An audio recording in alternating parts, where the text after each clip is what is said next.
করে নাসিরুদ্দিন পাটোয়ারি আমার কথা শুনেন, আপনারা এরকম ট্যাগিং করেন না। জুলাই মাসের একদম স্পিরিটটা ধারণ করেই আমরা বলতে চাই যে আমরা একটা গণতান্ত্রিক সরকার চাই।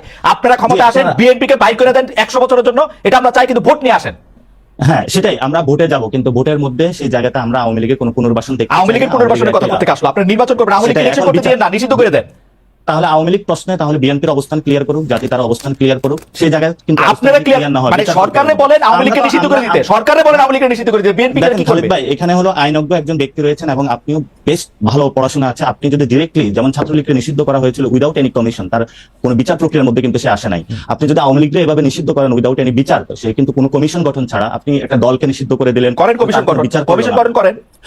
সেই বিষয়গুলো তো আমরা দাবি তুলছি, কিন্তু এই দাবিগুলো তো আমরা জনগণের পক্ষে কাছে গিয়ে বুঝাচ্ছি, তুলছি। আমরা তো জনগণের কাছে এখনই যায় নির্বাচনী সভা করছি না, আমরা তো জনগণকে এখনই গিয়ে যায় প্রেসার দিচ্ছি না, ভোট চাই ভোট চাই ভোট চাই, আমরা তো এই কাজগুলো এখন করছি না। আমরা বলি ভোট, আপনারা জনগণের কাছে জিজ্ঞেস করেন জনগণ কি চায়, এই ঘরের মধ্যে বসে না দেখা জনগণের কাছে জিজ্ঞেস করেন। আমরা বিভিন্ন জায়গায় গিয়ে মাতবরি না করে ইয়ার থেকে জিজ্ঞেস করেন জনগণ কি চায়।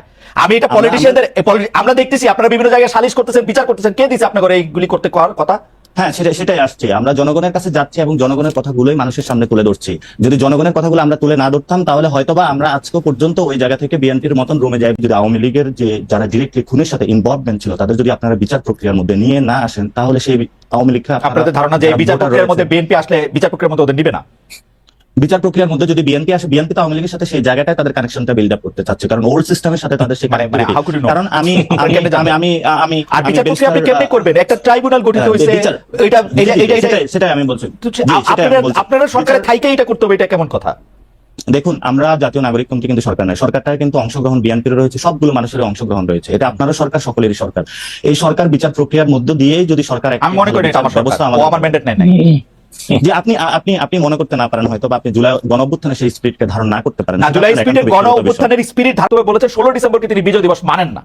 মানে এই পুরাটা লক্ষণ, মুক্তিযোদ্ধাদের অপমান করা, বিজয় দিবস না মানা, এই প্রত্যেকটা জিনিসই কিন্তু আওয়ামী নেগেটিভ রে, আওয়ামী বয়ানরেই প্রতিষ্ঠিত করে যে আপনারা যখন থাকবেন তখন আপনাদের অবস্থানটা যাবে মুক্তিযোদ্ধাদের বিপক্ষে। আপনার মন্তব্য একটু শুনবো, আমি একটু থামি। প্রথমে আমি বলি যে ব্যারিস্টার রুহুল কুদ্দুস কাজল আমাকে একটি পরামর্শ দিয়েছেন, আমি বিনয়ের স্বরে বলছি আপনার পরামর্শ নিব না আমি, কারণ আপনার যে পরামর্শ এটা হয়তো আপনার দলীয় কর্মীদেরকে দিলে আপনি অনেক লাভবান হবেন, এবং সেখান থেকে বেসিক্যালি আপনাদের জেনারেশনের সাথে আমাদের দৃষ্টিভঙ্গি নিয়ে দৃষ্টিভঙ্গিগত একটি পরিবর্তন ঘটেছে, যে পরিবর্তনের কারণে আপনারা আমাদের ভাষাগুলো বুঝতে পারছেন না, আমরা আপনাদের সেই ওল্ড ভাষাগুলো বুঝতে পারছি না।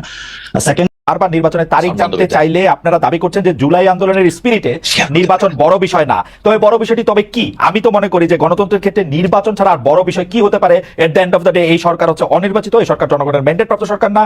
নির্বাচনে আপনারা যদি মনে করেন জনগণ আপনাদের সাথে আছেন, আপনারা আসেন, নির্বাচনে আসেন, 290-80 সিট পান, আপনারা নির্বাচনে নিজেদেরকে ট্রাই করেন। আপনারা কেন অনির্বাচিত অবস্থাতেই এতগুলি সংস্কারের পক্ষে কথা বলতেছেন যে এটা জুলাই আগস্ট স্পিরিটের সাথে এটা যাইতেছে না? আপনারা ভোট নিয়ে আসেন, তাহলে তো আর সব দিক দিয়ে সব ঠিকঠাক হয়। এই কথা যখন বলতেছি আমি পাশাপাশি আরো দুই একটা জিনিস আমি জানা রাখি, বলে রাখি যে বর্তমানে আমরা দেখতে পাচ্ছি আওয়ামী লীগের যে বয়ান ছিল যে মুক্তিযোদ্ধাদের অপমান করা, মুক্তিযোদ্ধাদের নাম ঠিক করে দেওয়া ছাড়া তাদের দল ছাড়ার কোনো উপায় নাই, আমরা কিন্তু এর লক্ষণ সম্পূর্ণ দেখতে পাচ্ছি। আপনাদের অবস্থানে রাজনৈতিকভাবে এটা কি? আপনি যে পার্টি করতেন এবি পার্টি, সেই এবি পার্টির একজন যুগ্ম সদস্য সচিব ব্যারিস্টার আসাদুজ্জামান ফুয়াদ